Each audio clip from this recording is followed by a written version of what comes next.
Usually when we think about an author sitting down to write a fantasy novel, we sort of imagine a process that looks, I don't know, a bit like building a house. Right. Yeah. You have a plan, you get the materials. Exactly. Mhm. They head down to the metaphorical hardware store. They buy some pre-cut lumber, which in this case are your classic fantasy tropes. Mm-hmm. Maybe a dragon here, a wizard over there. Sure, the standard genre building blocks. Right. And then they pour a solid foundation of plot. They sketch out some rough blueprints for their characters. And then they just start hammering it all together. It's a very structured, relatively straightforward process of narrative construction. That is the standard operating procedure for most world building. Yeah, you just want to get the roof on so people can move in. Exactly. You take the available, recognizable materials, and you assemble them into a compelling shape. It's an exercise in storytelling architecture. It's really designed to get the reader into the action as quickly as possible. But then you step into the world of J.R.R. Tolkien. Oh, absolutely. And suddenly, that entire home-building metaphor it completely disintegrates. It falls apart entirely. Because Tolkien didn't just build a house. He spent decades inventing the tectonic plates beneath the house. Yes? He meticulously mapped out the deep geological pressure systems that formed the clay just so he could mathematically deduce the exact chemical makeup of the bricks, long before he ever, bothered to sketch a blueprint. Or write a single line of dialogue for a hobbit. Right. It's just why. It is the absolute definition of building a universe from the atomic level upward. I mean, he was not interested in writing a quick adventure. No, not at all. He was interested in simulating a reality. And that reality is exactly what we're getting into today. So, welcome to the deep dive. Our mission today is to shortcut you, the listener, to becoming a true scholar of the deepest, most ancient, and frankly, most mind-bending lore of Middle-earth. It really is mind-bending. We are moving far, far beyond the well-trodden paths of, magic rings, wizards with fireworks, halflings having second breakfast. We are going into the foundational architecture of this entire universe. Yeah, we are looking at the underlying operating system, because without this code, the software of the later stories simply wouldn't run. That's a great way to put it. So to do this, we are pulling from an incredible stack of sources today. We are diving into excerpts from J.R.R. Tolkien's The Silmarillion. Specifically, we're looking at the foreword written by his son Christopher Tolkien, and an incredibly revealing 1951 preface and letter that Tolkien wrote to his publisher Milton Waldman. A very crucial letter, that one. Oh, it's fascinating. And we're also covering the beautiful creation myth known as the Ainulindalë and the Valaquenta, which is basically the definitive account of the elemental gods. Right. And this material, it completely reframes how this universe operates. I mean, the Silmarillion is not a prequel in the modern sense. Like it's not a spin-off. No, not at all. Yeah. It's not some extraneous backstory slapped together to capitalize on the massive commercial success of The Lord of the Rings. It is the crucial foundational bedrock. Right. When characters in the famous novels reference ancient songs or broken statues, this is what they are talking about.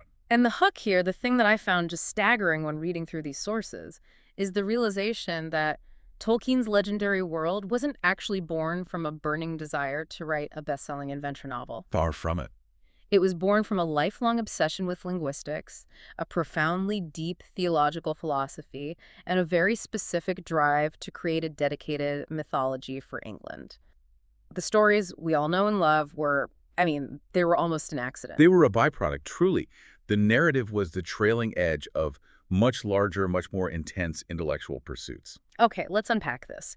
Because before we can even touch the literal creation of the universe with gods and magical music, we really have to understand the mind of the architect himself. You have to know the man to know the myth. Exactly. Who sits down and does this? So looking at Christopher Tolkien's foreword and that 1951 letter to Milton Waldman, we get the real-world history. And the first thing that jumped out at me is the timeline. The timeline always surprises people. I always assume this was written after his famous books, just because, it was published 4 years after he died. That is a very common misconception, actually. Christopher Tolkien notes that these stories existed in battered, hastily penciled notebooks extending all the way back to 1917. 1917. He was a young man in the literal trenches of the First World War when he started conceptualizing this cosmogony. Yes, during the Somme.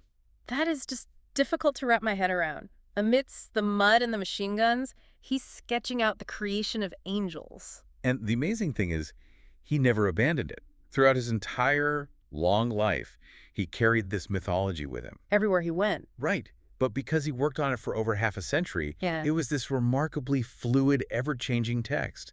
It wasn't a static novel with a set publication date. It was alive. Exactly. It became the depository for his deepest philosophical and theological reflections.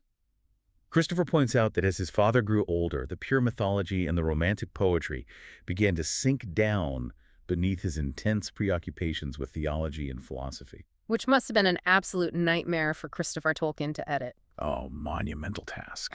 I mean, imagine inheriting 50 years of your father's handwritten, constantly revised, deeply philosophical notebooks, and some of them were written over earlier drafts in different ink. Right, trying to decipher what was the final thought. And having the responsibility to weave that into a single, coherent narrative for the public. But beyond that staggering timeline, the Waldman letter reveals the true engine driving this entire project. And this is the part that I think is brilliant, but also, maybe a bit mad. It borders on madness, yes. His primary passion wasn't actually storytelling, was it? His primary passion was linguistics. Tolkien completely inverted the normal relationship between language and world building that you see in speculative fiction. Because normally, an author creates a fascinating world, populates it with interesting characters, and then... to add a dash of exotic flavor. Right. They might invent a few cool-sounding words or a basic functional language for those characters to speak. Exactly. It's usually just set dressing. Like throwing some random apostrophes into a word or deciding that in this alien culture, the word for hello has a lot of harsh consonants. Yes, it's surface level. But Tolkien did the exact opposite because he was a professional philologist. Okay, let me stop you there because that's a term we hear thrown around with him a lot. For those listening who might not be deep into linguistics, what exactly is a philologist? It's not just someone who speaks a lot of languages, right? Far from it, actually. Mm-hmm. A philologist studies the history, evolution, and genetic relationships of languages. Like linguistic archaeology? Essentially, yes. Yeah. They look at written historical sources to understand how words change over centuries. They map out the mathematical rules of sound shifts. Okay, so it's very systematic. Highly systematic. They figure out how a vowel in a Germanic root word slowly morphs over 500 years to become a completely different sound in Old English. They're essentially linguistic geneticists tracing the evolutionary tree of human communication. Wow. Okay, so he's not just making up words. He's obsessed with the biology of language. And he applied that rigorous academic science to his imagination. He wrote in the Waldman letter that he had a, quote, nexus of languages he was building. So not just one Elvish language. No, he didn't just invent Elvish. He invented a proto-language, a theoretical ancient root language. Then he applied strict historical linguistic rules to mathematically deduce how that root language would split and evolve over thousands of years into distinct regional dialects of Elvish. That's so much work. He gave them real evolutionary history. And here's the kicker. Only after he did all that did he realize he had a problem. Wait, what was the problem? He had this perfect language system. But a language cannot exist in a vacuum. A language is shaped by the culture that speaks it, the geography they live in, and the history they experience. Oh, right. Like words are invented because people need them. Exactly. A word for mountain evolves differently if the people cross a mountain range while fleeing a terrible enemy versus if they just live near a peaceful hill. So Tolkien realized that to give his languages true life and validity, he had to invent the history of the people who spoke them. So the stories. The stories only exist to provide a world for the languages to live in. That is just wild. He essentially reverse engineered a 10,000-year history just so his fake languages had a logical, sociological reason to evolve the way they did. That's exactly what he did. I suppose that explains why the names of the people, the places, the rivers, when you read them, they don't sound like standard fantasy gibberish. They have this strange gravity to them. What's fascinating here is that they carry an illusion of historicity. Yeah, they feel real. When you read a name like Numenor or Galadriel, it feels ancient and grounded because structurally, linguistically, it is real within the evolutionary tree of his invented languages. It obeys the phonetic rules of its own universe. I have to play devil's advocate here, though. Yeah. Think about this from a practical standpoint. Okay, sure. Is this absolute genius, or is it just a staggering, monumental level of procrastination? Right. To invent an entire language and its entire ancestral root system just to give your mythical characters something authentic to speak. It goes back to that architect analogy. It feels almost wildly inefficient. It would be wildly inefficient if his goal was to churn out a marketable commercial paperback. Which it clearly wasn't. Right, commercial success was never the objective. His goal was deeply, intimately tied to his love for his country. England. Yes. In that letter to Waldman, he speaks very poignantly about being grieved by the poverty of his own beloved country.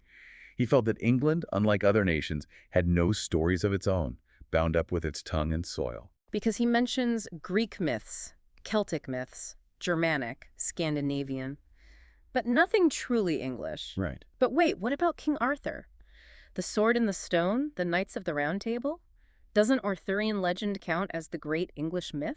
You would think so, and many scholars do argue it is. But Tolkien explicitly rejected it for his specific purpose. Really? Wow. He felt Arthurian legend was imperfectly naturalized. It was associated with the soil of Britain, certainly, but not with the English language and the specific English spirit he wanted to capture. It had too many outside influences. Exactly. He found its fairy, its magical essence, too lavish, too fantastical. And most fatally for his project, he felt it was too explicitly Christian. Which is fascinating considering Tolkien was a devout Catholic. You'd think he would lean into that. But he didn't want the religion to be explicitly mapped one-to-one in the text. He didn't want an obvious allegory. He was fiercely opposed to conscious allegory. He believed that myths and fairy stories should certainly reflect moral and religious truth. That was vital to him, but it had to be in solution, like sugar dissolved in tea. Oh, I like that. You taste the sweetness, but you don't see the sugar crystals? Precisely. It shouldn't be explicitly presented in the known form of the primary real world. He wanted to create a massive body of connected legend, ranging from the large cosmogonic myths of the gods down to romantic fairy stories, dedicated simply to England. He had such a clear vision. He wanted it to be, in his words, redolent of our air, cool, clear, purged of the gross, and fit for the adult mind. And this ambition leads directly into this incredible concept he had about his own creative process. Because he didn't actually feel like he was inventing these stories out of thin air, did he? No, not at all. He felt like he was recording things that were already there, just waiting to be uncovered. This is the philosophy of subcreation, and it is the absolute key to understanding Tolkien's mindset. Okay, let's break that down. He did not see himself as a creator with a capital C. In his theology, only God is the creator. Human beings, however, are made in the image of that creator. Right. Therefore, our highest calling is to be sub-creators. We cannot make something out of nothing. But we can take the primary materials of the real-world language, emotion, natural laws, and combine them into a secondary world. And when a sub-creator does their job perfectly, what happens? The secondary world achieves what he called the inner consistency of reality. You don't just suspend your disbelief. You actually believe it while you are inside it, because the rules are perfectly maintained. It changes the entire tone from fiction to pseudo-history. You know, you listening, think about this concept of sub-creation in your own life for a second. Think about a creative project you're working on, a business you're trying to build, or even a team culture you're trying to foster. It applies to so many things. How often do we just throw things together from the top down, hoping it looks good on the surface, but the moment you poke it, the whole thing wobbles? Because there's no foundation. Right.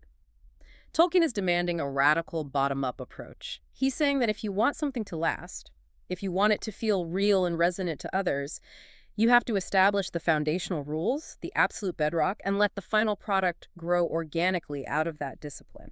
It's the difference between hastily painting a picture of a tree on a backdrop and taking the time to plant a seed in fertile soil. Tolkien planted a linguistic and mythological seed, and the stories we read are simply the branches that grew from it naturally. So understanding his obsession with language and his dedication to sub-creating a myth for England perfectly sets up the how of his writing. But understanding that creative drive naturally begs the next question. What is this massive mythology actually about? What are the core themes? Yeah, what themes are woven into that deep bedrock? The Waldman letter gives us a completely unfiltered look at Tolkien's philosophical core. He is remarkably upfront about it in the letter. He states plainly that his work is mainly concerned with three massive interrelated themes: fall, mortality, and the machine. Okay, let's unpack those because they are incredibly heavy and not what you typically expect from high fantasy. Let's start with the fall. A very prominent motif. It's a recurring motif in his universe. It's not just one singular fall of humanity like in the Genesis story. In Middle-earth, everything falls. Angels fall, elves fall, men fall. It's like this constant, inescapable gravitational pull. The fall is inevitable because every sentient being in his universe is gifted with free will. And with free will comes choices. Yes, and with free will comes the ultimate temptation. The temptation to become possessive, the desire to take the beautiful things you have subcreated and claim absolute ownership over them. Instead of just enjoying them. To want to be the Lord and God of your own private creation, rather than a participant in the broader harmony. And that temptation of possessiveness ties directly into his second great theme, which he calls the machine. The machine. Yeah. This part of the source material absolutely blew my mind because when he talks about the machine or when he uses the word magic, he's not talking about wizards pulling rabbits out of hats or casting fireballs. No, it's not sleight of hand or spell casting. He is talking about a very specific psychological drive. He defines it as the desire for power, the desire for domination, and specifically the desire to make your own will quickly effective by coercing other wills or bulldozing the real world to get what you want right now. The mechanism of the machine is the use of external plans or devices apparatus, instead of taking the slow, painstaking time to develop inherent inner powers or talents. Like looking for a shortcut. Exactly. It's the corrupted motive of dominating reality rather than cooperating with it. And what's crucial is that he explicitly links this concept of the machine to the enemy's use of magic. Right. He points out how often readers get confused by this. He mentions that the Elven Queen Galadriel actually has to scold the hobbits for confusing the dark magic of the enemy with what the elves do, simply because human language only has one clumsy word for it. They lump it all together. But they are entirely, fundamentally different mechanisms. Elven magic isn't magic at all, it is art. Let's look at how elven art functions. It is delivered from human limitations. It is effortless, quick, and complete. How so? Well, when an elf envisions a beautiful song or a magnificent artifact, the vision and the physical product are in unflawed correspondence. There is no gap between their imagination and their execution. Oh, wow. But the object, the ultimate goal, is art. It is subcreation aimed at preservation and beautification. They want to make the world more beautiful. And how does that contrast with the enemy's magic? The enemy's magic, the machine, is aimed entirely at power. It is not subcreation, it is the tyrannous reforming of creation. The enemy wants to dominate, to control, and to bend the world to a singular rigid will. I have to jump in here because this is where traditional fantasy tropes just get entirely upended. Oh, they are completely flipped. Usually a fantasy Dark Lord is just evil for the sake of being evil. He's a monstrous guy in spiked armor who wants to burn the world down and sit on a throne of skulls. But Tolkien says something chilling here. He says that this frightful evil often arises from an apparently good root. Which is the tragedy of it. It's the desire to benefit the world and others, but to do it speedily, efficiently, and strictly according to the benefactor's own plans. The road to hell is paved with good intentions, but mechanized by impatience. Exactly. That doesn't sound like a standard fantasy monster. That sounds exactly like a critique of modern industrialization. Oh, very much is. It sounds like a Silicon Valley tech bro who wants to, disrupt a complex society with an algorithm to make it more efficient, completely ignoring the human collateral damage or what organically grown communities it destroys in the process. It is a profoundly sharp critique of modernity. The tragedy of the enemy in Tolkien's world is that the evil begins with impatience. It begins with an angelic being looking at the world and thinking, I know exactly how to fix this, and I'm going to force it to be fixed right now my way. Because they think they know best. It is the ultimate hubris of believing your vision supersedes the organic growth of the world and the free will of others. The machine prioritizes efficiency at the absolute cost of empathy and freedom. And that leads us to the elves. They are the artists, not the machinists. They aren't the villains. But they have their own tragic flaw tied directly to this. Yes, a very specific burden. We usually think of immortality as this ultimate superpower, the thing every human secretly wants. But Tolkien describes the elves as being burdened. He says they carry the griefs and burdens of deathlessness in time and change. Let's examine the psychological mechanics of immortality in this universe. Yeah. Because the elves are immortal, they are tethered to the physical world for as long as it lasts. They cannot leave. Right. This means they are forced to watch everything around them wither, decay, and die. Humans grow old, animals perish, landscapes shift, great trees' fall time ravages the entire physical world, while the elves remain utterly unchanged. That sounds incredibly lonely. You're a permanent spectator to the decay of everything you love. It breeds a profound sorrow, and therefore, their ultimate obsession, their great driving fear, becomes fading. Because they love the beauty of the world, they want to embalm it. They want to freeze it in time. They use their art to prevent change so they can preserve beauty exactly as it is forever. As Tolkien says in the letter, they want to have their cake and eat it too. They want the perfection of eternity, but they want it down here in the physical, changing world. Exactly. And contrast that with men. The doom of men, which the text explicitly calls the gift of men, is mortality. It is freedom from the circles of the world. Which is a staggering theological statement. In this mythos, mortality is not a punishment for a primordial sin. It is a release valve. A release valve. I love that phrasing. Elves are trapped inside the terrarium of the universe.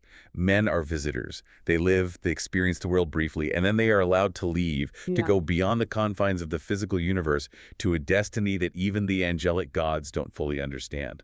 But men inevitably misunderstand this. They look at the elves, they see their long lives and their unfading beauty, and they become jealous. They begin to fear their own gift. They covet what they can't have.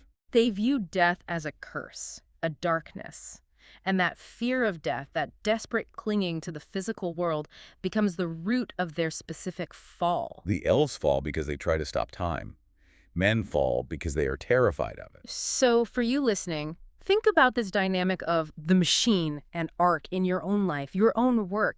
How often do we reach for a coercive shortcut, a technological device, or a manipulative tactic to force an outcome we want right now? More often than we'd like to admit. How often do we bulldoze the reality of a situation rather than taking the time to develop our inherent skills or allowing things to grow at their natural pace? That is the essence of Tolkien's machine. Are you creating art that adds to the harmony? Or are you building machines to dominate the outcome? It's a lens that dramatically changes how you view ambition. Okay, having laid out this massive thematic groundwork of art versus the machine, of preservation versus domination, we can finally look at how this plays out in the literal beginning of the universe. The very beginning. Because Tolkien doesn't just keep these as abstract philosophical concepts. In the Ainulindalë, the music of the Ainur, this philosophical conflict literally takes the form of a cosmic musical battle. The Ainulindalë is perhaps one of the most beautiful and conceptually unique creation myths in all of modern literature. It begins before the physical universe exists. There's nothing. There's no matter, no space, no time. There is only Eru, the one who, in the Elvish tongue, is called Ilúvatar. And from his thought, he creates the Ainur, the holy ones. You can think of them as primordial angelic powers. And what does the supreme being do with his newly created angels? He doesn't give them swords. He doesn't command them to build physical planets. He teaches them how to sing. Yeah. He propounds themes of music to them. At first, they just sing alone, or maybe in small groups, slowly learning to understand the minds of their brethren and sing in harmony. And then Ilúvatar gathers them all together. He declares a mighty theme, greater than anything before, and asks them to make a great music in harmony together. But notice the specific mechanism of this creation.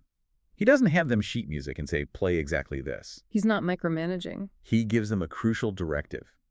He tells them to show forth their powers in adorning this theme, each with his own thoughts and devices. He explicitly grants them agency to improvise, to subcreate, to add their own unique essence to the music. But he warns them that the flame imperishable, the spark of true original creation that gives actual life to things, remains with him alone. And the great music begins. The text describes it as endless, interchanging melodies woven in harmony, passing beyond hearing into the depths and into the heights, filling the void with overwhelming sound. It is flawless perfection, until we meet Melkor. Melkor is the greatest of the Ainur. He was given the greatest gifts of power and knowledge by Ilúvatar. He had a share in all the gifts of his brethren. So he's the brightest angel. But as the glorious theme progresses, Melkor decides he isn't content to just adorn Ilúvatar's theme. He wants to interweave matters of his own imagining that are completely out of accord with the harmony. He wants to increase the power and glory of the part assigned to himself. The text notes that Melkor had actually spent a lot of time wandering alone in the empty void before the music started. He was looking for the imperishable flame so he could create things completely on his own because he was impatient with the emptiness. That impatience again. He didn't find the flame because it's with God, but being alone in the dark, he started developing thoughts unlike his brethren.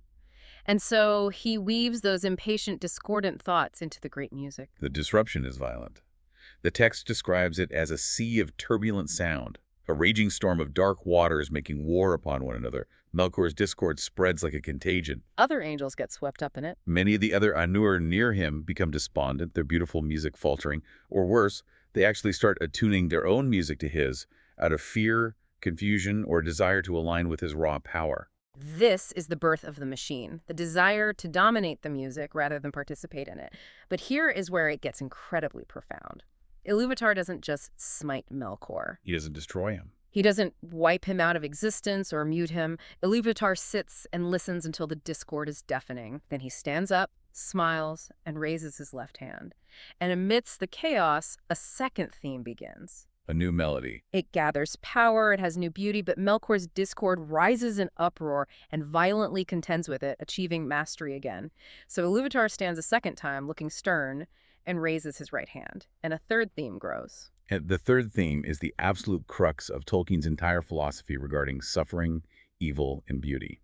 The text says this third theme seemed at first soft and sweet, a mere rippling of gentle sounds, like delicate melodies. But it could not be quenched. It took to itself power and profundity.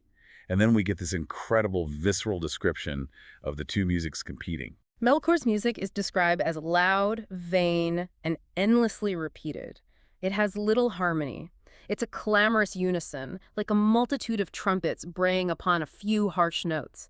It's just blunt force and noise trying to drown everything else out. A wall of sound. But the third theme, Ilúvatar's theme, is deep and wide and beautiful, yet it is slow and blended with an immeasurable sorrow from which its beauty chiefly came. From which its beauty chiefly came.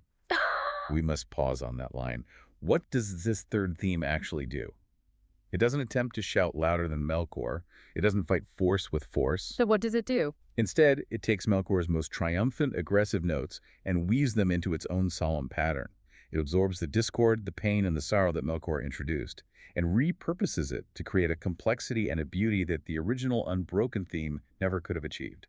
Okay, let me try an analogy here to ground this cosmic abstract into something we can picture.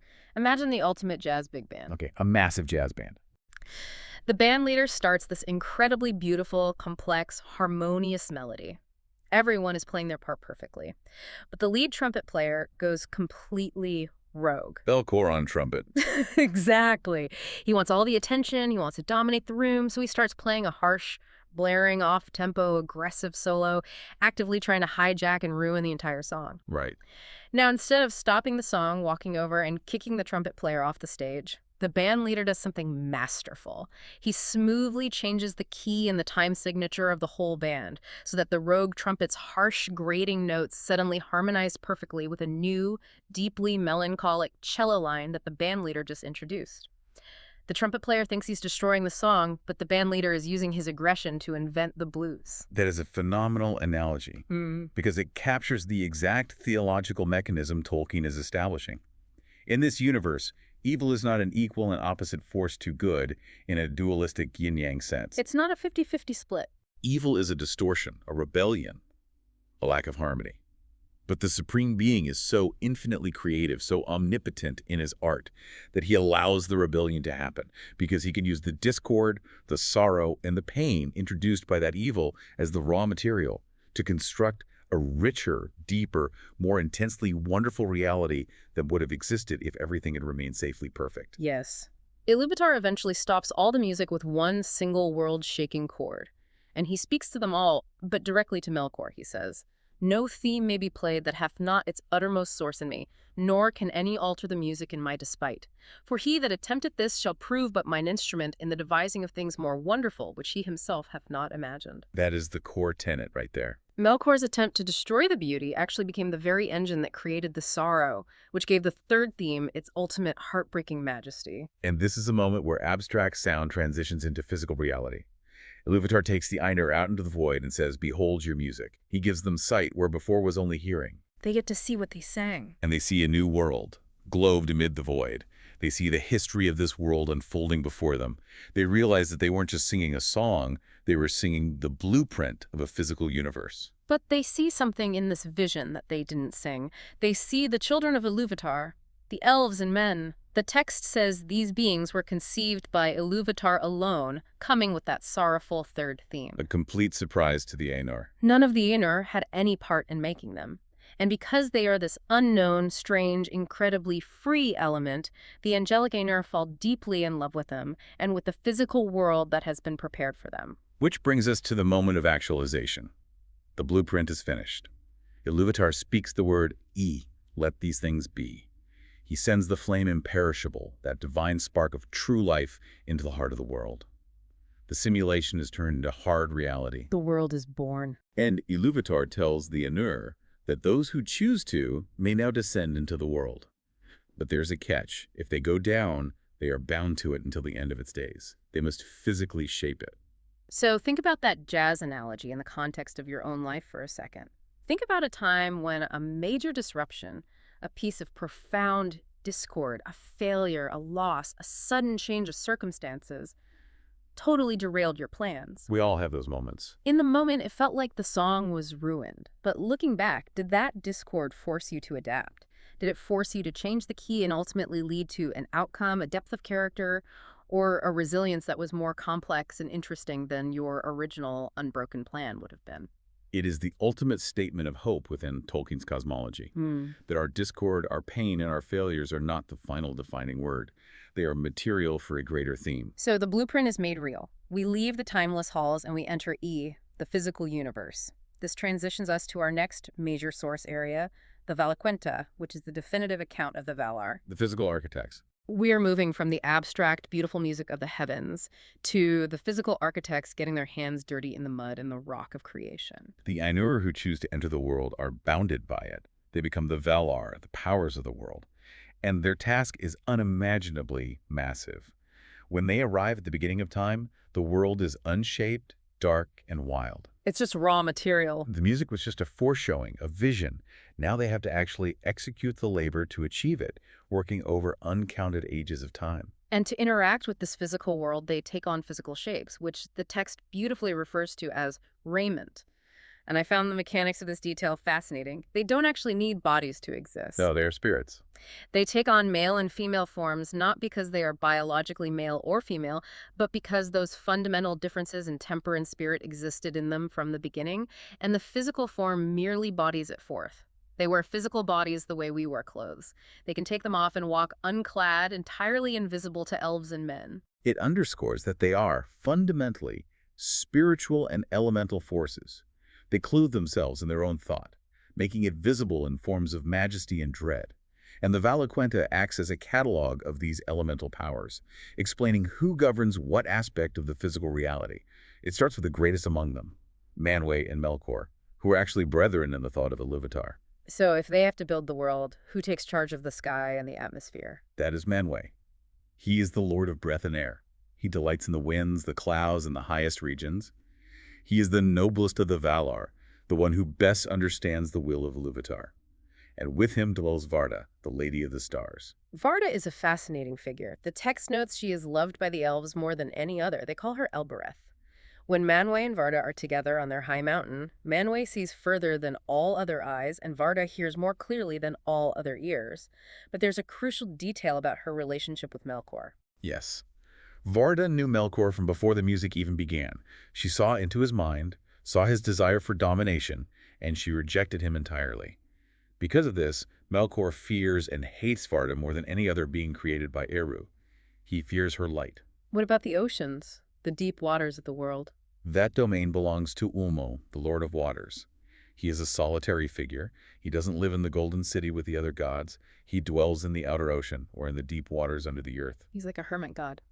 Very much so. He rarely takes physical form, and when he does, it is described as terrifying, like a mounting wave with a dark helm, foam-crested.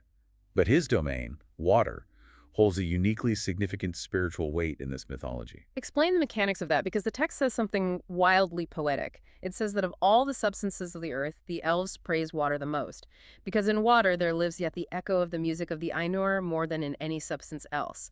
How does a liquid hold a song? It's a brilliant tying together of physics and theology. During the Great Music, Melkor relentlessly tried to destroy Ulmo's waters.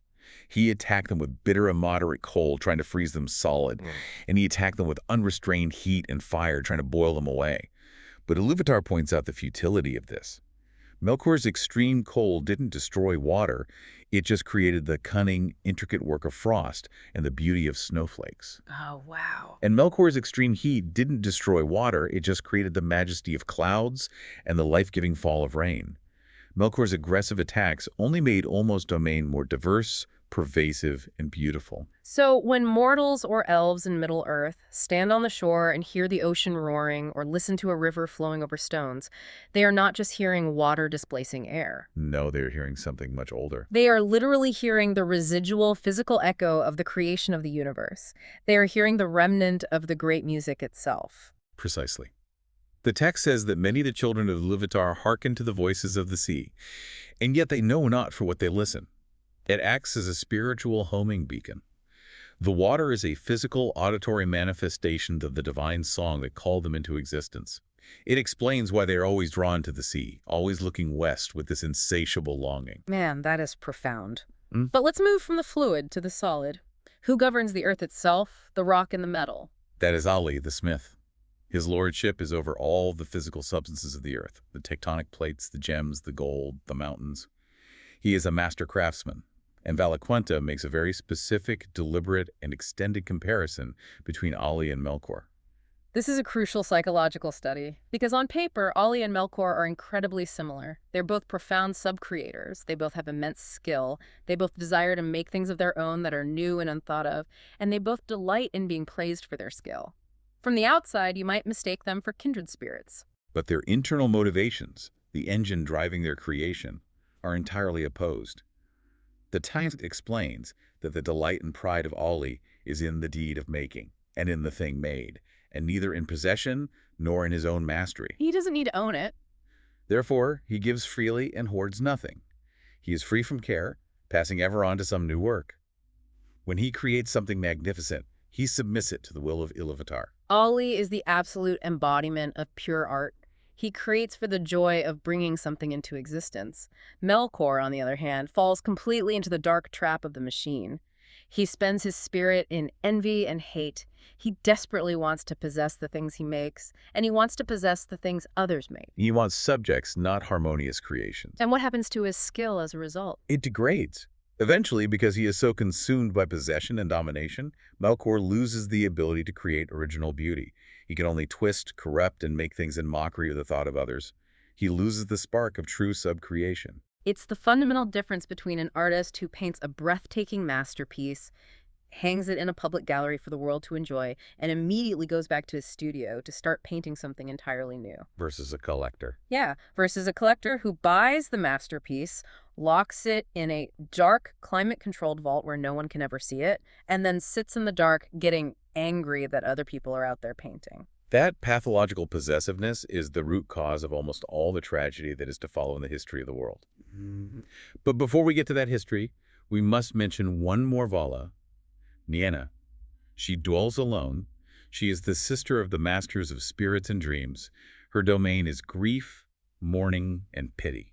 But she doesn't weep for herself, does she? She weeps for the wounds that the physical world has suffered from Melkor's violence. And the text says that those who listen to her learn pity, and they learn endurance and hope. She turns sorrow to wisdom. It's so striking to me that in this ancient pantheon, mourning and grief are elevated as divine instructional powers. They aren't just negative emotions you're supposed to get over quickly. It loops directly back to the third theme of the great music, the sorrow from which beauty chiefly came. Nienna is the physical, psychological embodiment of that third theme. She represents the healing power of acknowledging pain. So I pose this question to you, the listener.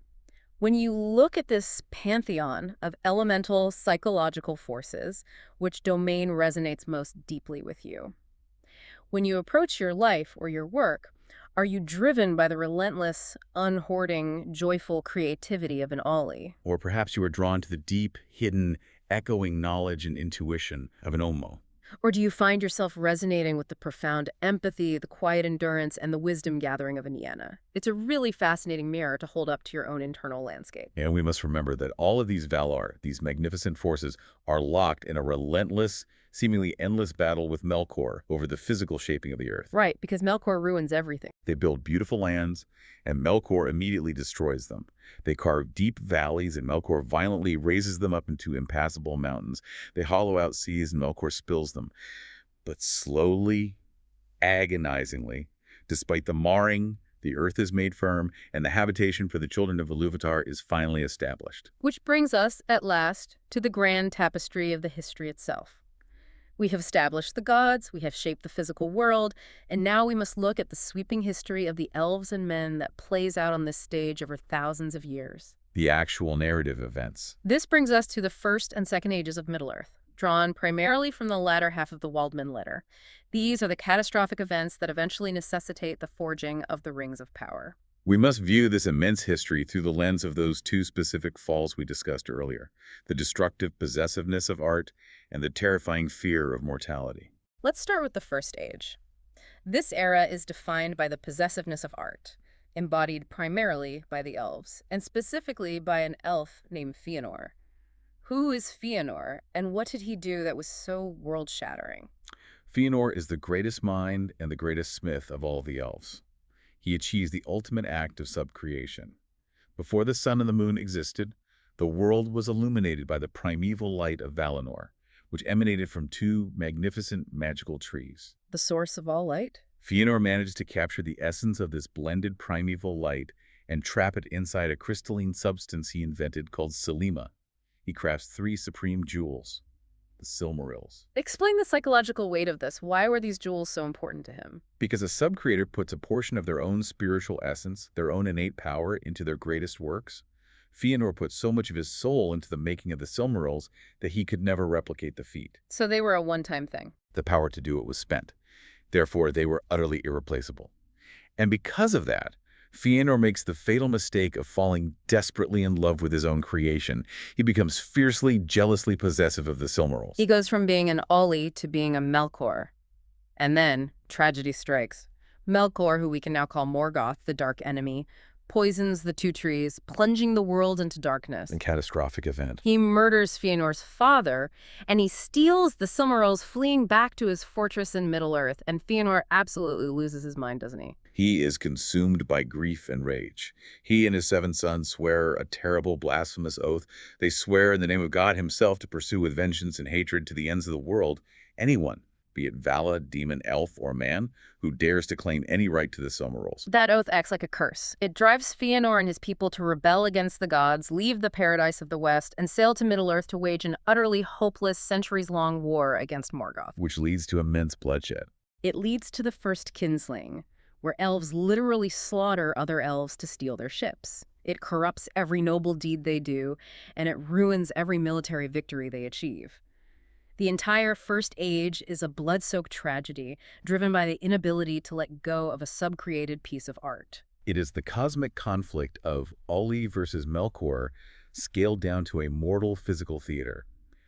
But within this overwhelming darkness and tragedy, Tolkien introduces a recurrent, beautiful motif that will define his later work. The story of Beren and Luthien. Tell us about them, because this seems like the turning point of the age. Beren is an outlawed mortal man, living a harsh, hunted existence. Luthien is an immortal elf maiden of supreme royalty and magic. They fall in love. And it is Beren, the weak, seemingly insignificant mortal, who succeeds where all the mighty elven armies, all the lords, and all the high kings completely failed. With Luthien's magic and his own sheer desperate courage. They penetrate Morgoth's impenetrable subterranean stronghold, put the Dark Lord to sleep, and Beren actually pries one of the Silmarils right out of Morgoth's iron crown. Tolkien points out in the letter that this is the very first instance of a motive that will become completely dominant later with the hobbits. A little guy changing the world. The idea that the great policies of world history, the massive wheels of the world, are often turned not by the lords and governors, not by the powerful and the immortal, but by the seemingly unknown, the humble and the weak. It is the secret life in creation, intruding into the high drama. It's the ultimate underdog story, but it is woven seamlessly into this massive cosmological fabric. Ultimately, the First Age ends in apocalyptic ruin. The war against Morgoth breaks the continent. The very geography is shattered. The Valar are finally forced to intervene in full force. Morgoth is overthrown and cast out into the timeless void, and the remaining Silmarils are lost, one to the fiery chasms of the earth, one to the deep sea, while Berin's Silmaril becomes a star in the sky, and that cataclysm transitions us into the Second Age. If we connect this to the bigger picture, the First Age was ruined by the possessiveness of art. The Second Age is where we see the elvish obsession with fading truly take hold, and the human fear of mortality absolutely destroy them. Let's start with the elves. After the apocalyptic ruin of the First Age, the gods tell the elves, okay, the war's over, come back to the west, come live in peace near the immortal lands. But some of them delay. Why? Because of pride. As Tolkien brilliantly frames it, they wanted to have their cake without eating it. Right. They wanted the peace, the bliss, and the perfect unfading memory of the West. But they wanted to stay in Middle-earth, where they had immense prestige. In Middle-earth, they were the highest people, elevated far above the dwarves and the wild men. So they didn't want to be at the bottom of the ladder in heaven. Exactly. They were essentially big fish in a small pond, and they didn't want to give up that status to go back to Valinor and be at the bottom of the divine hierarchy again. But staying in the mortal lands comes with a heavy price for an immortal being. They are subjected to the passage of time. They perceive time not as growth, but as a regrettable, endless decay. They become deeply sad. Their art becomes antiquarian and nostalgic. They become obsessed with embalming the world, trying to freeze it in a perfect golden age. And who walks right into this psychological trap? Sauron. Of course. Sauron was a chief lieutenant of Morgoth who avoided capture at the end of the First Age. He lingers in Middle-earth, but he doesn't come to the elves as a Dark Lord with armies. He comes to them in disguise, appearing fair, wise, and helpful. He's a manipulator. And he plays flawlessly on their exact specific weakness. He says, you love Middle-earth. Let's work together to heal this desolate land. Let's use our combined knowledge to make Middle-earth as perfectly beautiful and unchanging as Valinor itself. It's incredibly manipulative. It's a veiled attack on the natural order of the gods, inciting the elves to make a separate, independent, engineered paradise. And the elves fall for it completely. They welcome him, and they use Sauron's profound lore to forge the rings of power. Explain the mechanics of these rings, because again, they don't shoot fireballs. What do they actually do? Their chief power is the prevention or slowing of decay. They preserve what is desired or loved by the wearer. They essentially freeze time within a specific radius. It's that embalming urge again. It is an inherently elvish motive, the desire to protect beauty from the ravages of time. But under Sauron's tutelage, that art is enhanced into magic. It becomes the machine. The rings also enhance the natural powers of the wearer, making them more effective at bending reality to their will. And then Sauron springs the trap. He goes to Mount Doom and secretly forges the One Ring, pouring his own power into it, designed specifically to control all the other rings and dominate the minds of the elves wearing them. Fortunately, the elves realize the trap the moment he puts it on. They take off their rings and hide them, leading to a massive, devastating war. So the elves' fall in the Second Age is driven by their stubborn refusal to accept change, to accept the passage of time. They tried to build a machine to halt reality. But the fall of men in the Second Age is arguably even more catastrophic, and it is driven entirely by the fear of their specific divine gift, mortality. The fall of Numenor. This is the story known as the Akalabeth. Let's set the stage. The faithful men who fought alongside the elves against Morgoth in the First Age are greatly rewarded by the gods. They are given a vastly extended lifespan, living hundreds of years, and they are given an island paradise, Numenor. The beautiful island. It is located out in the Great Ocean, right between mortal Middle-earth and the immortal lands of the West. Right. But there is one absolute condition. The Valar lay a strict ban upon them. What is the ban? The ban states that the Númenóreans must never sail west out of sight of their own island. They can sail east, south, north, anywhere in the mortal world, but they cannot sail west to the immortal lands. Why? The gods knew that if mortal men saw the undying lands and the immortal beings living there in perfect bliss, they would be overcome by jealousy and misunderstand their own nature. And for a long time, they obey. They become supreme mariners, sailing back to Middle-earth, bringing arts, agriculture, and knowledge to the wild men who still live there. They act as benevolent teachers. But over centuries, that prolonged lifespan and that immense wealth breed a subtle, creeping, possessive attitude. They begin to desire their wealth. And more fatally, they desire more time to enjoy their wealth. They want to live forever. They begin to look at death not as a peaceful release, but as a terrifying thief. You see a massive sociological shift. Instead of building great houses for the living, they start building lavish, impenetrable tombs for the dead. That is so dark. They become obsessed with alchemy, trying to find a potion for eternal life. They stop being benevolent teachers to the men of Middle-earth and become imperialistic tax gatherers, oppressing them to fuel their own wealth, and eventually their resentment towards the gods boils over. Enter the greatest and proudest king of Numenor, Tarkalion. He is so arrogant that when he hears Sauron is calling himself the Lord of the Earth, Tarkalion sails a massive, unbeatable armada to Middle-earth to challenge him. He wants to prove that he is the greatest power in the world. He wants dominance. And Sauron, being incredibly cunning, looks at this massive army and realizes he cannot win a military victory. So what does he do? He humbles himself. He surrenders without a fight.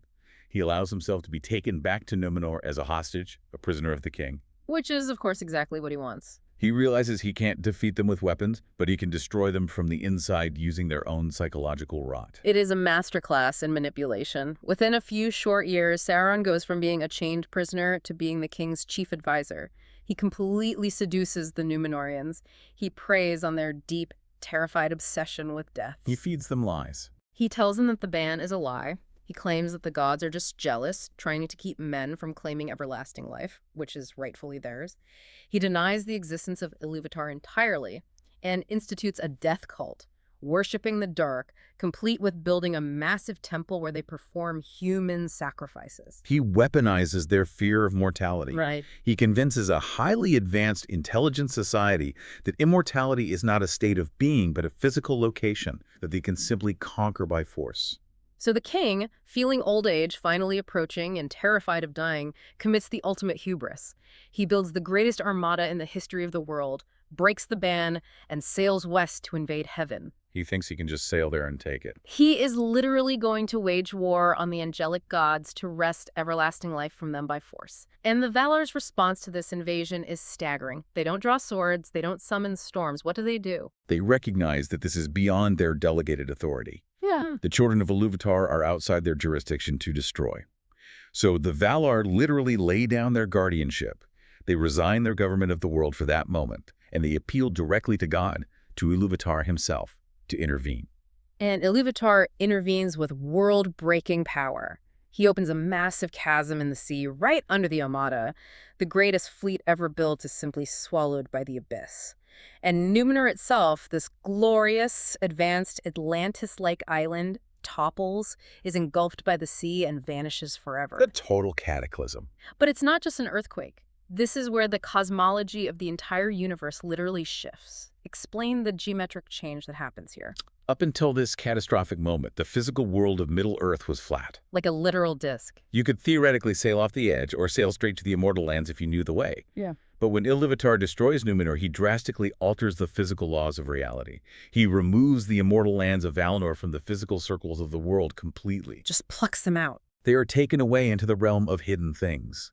And to prevent mortal men from ever trying to physically sail to heaven again, God bends the world. He folds the flat earth into a spherical globe. It is a phenomenal, mind-bending way to explain the transition from an ancient, mythical flat earth cosmology to our actual modern spherical reality. Men can now build ships and sail west forever, seeking paradise, but they will only ever circumambulate the globe. They will just go in a circle. They will return to the east because the world is now round and finite. Exactly. Only the elves, the immortals, are permitted to find the straight road. Their magical ships can essentially sail straight off the curvature of the spherical Earth, bypassing gravity, and pass into the true West, which now exists outside of physical space. That is just, it's a staggering piece of world building. God literally changed the geometry of the universe because humans became so entitled to their own existence, so terrified of their natural limit, that they tried to militarize their way into eternity. It's a profound warning. Think about that human nature in our own context today. How often does an abundance of resources or an abundance of wealth breed an intense sense of entitlement for more? The Númenóreans had everything. Centuries of life, perfect health, immense wealth, absolute peace. But because they couldn't accept their one natural limit, death, they tore their society apart, worshipped darkness, and caused the geometry of the world to be folded in on itself.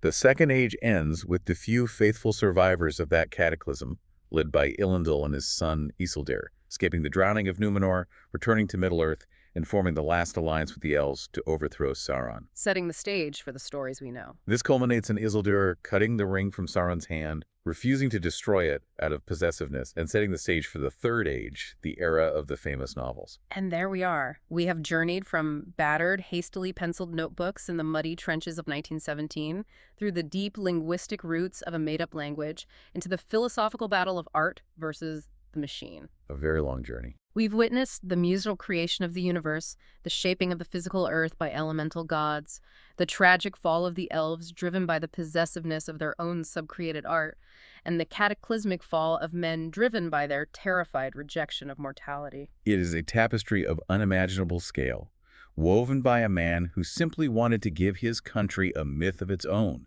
and in doing so, analyzed the fundamental flaws of the human condition. But I want to leave you, the listener, with a final thought that builds on everything we've discussed today. We've talked a lot about subcreation versus the machine, but Tolkien had another concept, a word he invented called eucatastrophe. Eucatastrophe. It translates roughly to the good catastrophe. It is the sudden, unexpected, joyous turn in a story when all hope seems entirely lost. It is a sudden gleam of divine grace. Tolkien believed that just as the darkest moment in the First Age, when Morgoth had seemingly won everything, led to the Valar's intervention and the sudden dawn of a new era, history itself has these built-in sudden turns of grace. Yes. The machine demands total, predictable control. It plots a straight, efficient line to a goal, bulldozing everything in its path. But true subcreation, true art, leaves room for the unexpected. It leaves room for eucatastrophe. So as you look at our modern world, a world increasingly driven by algorithms, predictive models, and generative AI tools that are, by Tolkien's definition, the ultimate manifestation of the machine trying to efficiently mock true creation. Ask yourself, are you building systems in your life that demand absolute control and predictability? Or are you acting as an Ole?